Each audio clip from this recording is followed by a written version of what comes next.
Oh, alrighty, guys. Continue where we left off. 2012 Ram 1500, guys.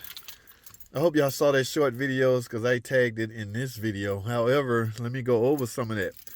This heavy key I want to make responsible for this wireless control module failing. All right. In that video, that short video, I was able to show y'all the importance. See how that's weighed down with the key in the ignition. You see, look at that. That is way too freaking loose. Look, I'm inside. That is, oh my goodness. Yeah, it's already damaged now. So even if, now a key alone will not fix that. Yeah, the key is damaged and worn out, but the insides of this wireless control module has failed. So this thing almost $600 brand new Mopar. This is like $200 brand new Dodge. So hopefully, I'm finna give my customer the bad news. Hopefully he got a plan B or something.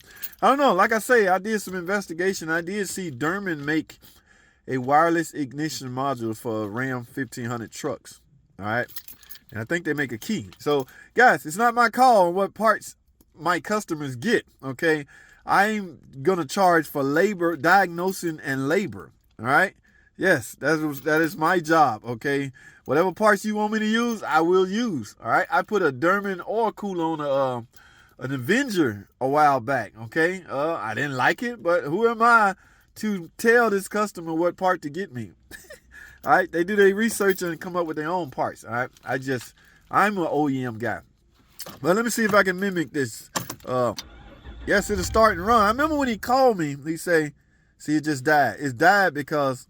Let me show y'all something. Let me see if I can show both of these. See that?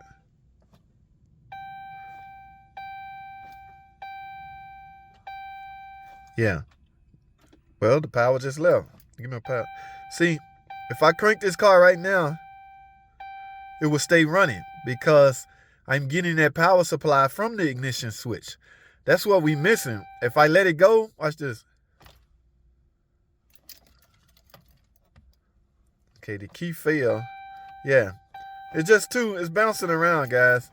So, he said when he's driving, right now it just won't stay running because... Oh, wow.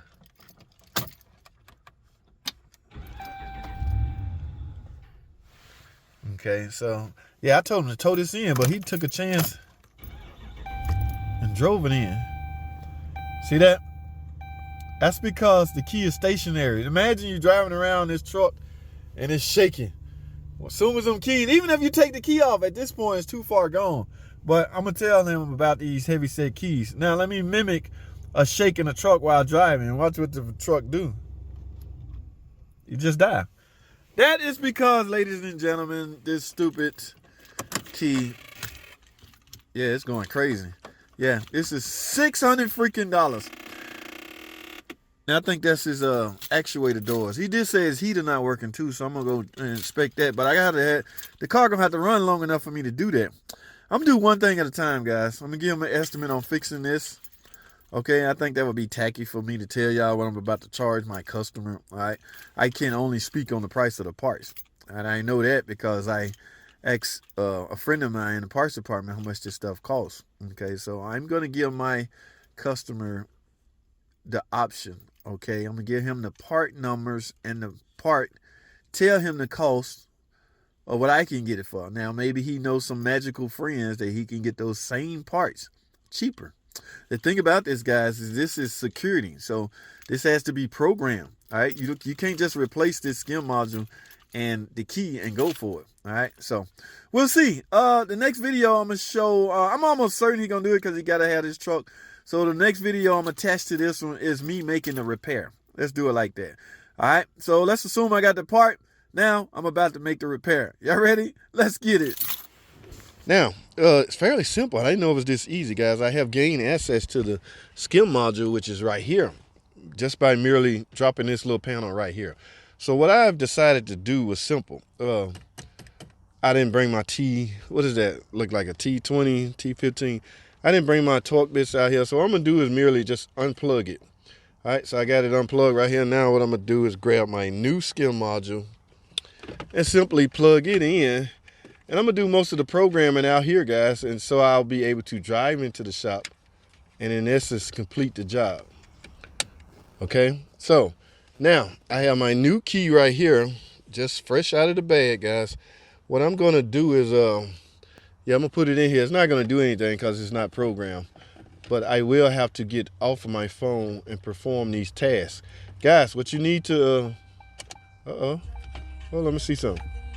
Oh, don't get no crank, okay? You get ignition. All right, in fact, when you program in the key, it wants you to turn the ignition off. So that's pretty neat. It has this advantage doing it that way. So what I need to do now is get off my phone so I can program this wireless control module to the PCM. Okay, remember, they have to be on the same page, same security code.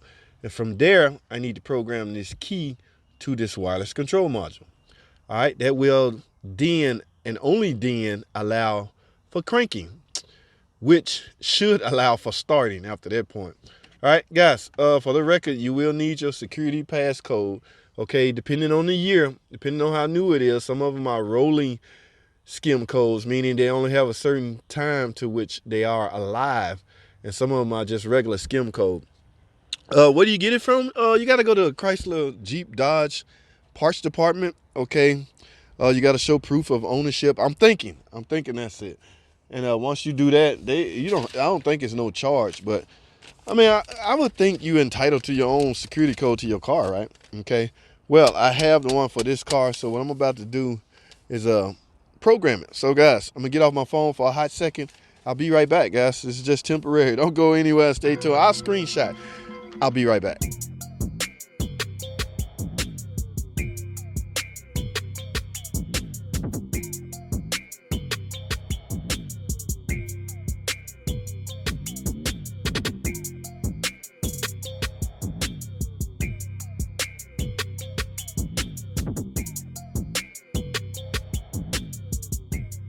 Alrighty, guys, I'm back. Y'all saw that program ignition fobic keys was successful, right along with this module here, skim RFH hub module successful. Now, see if the car will start. See, like I told you, it had me to do all this while the ignition was off.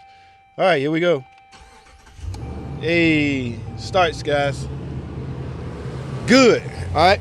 So, guys, from here, like I say, all I'm gonna do is pull everything back into place. This is fairly easy. T20. I don't know, somebody might want to see this, so I guess I'll show it. And it's real easy, guys. Bzz, bzz, bzz, bzz. Come out and then put the panel back on and erase some of the erroneous codes that may have been set. So stay tuned, man. Don't go anywhere. We're gonna complete this job, complete this video. I'll be right back.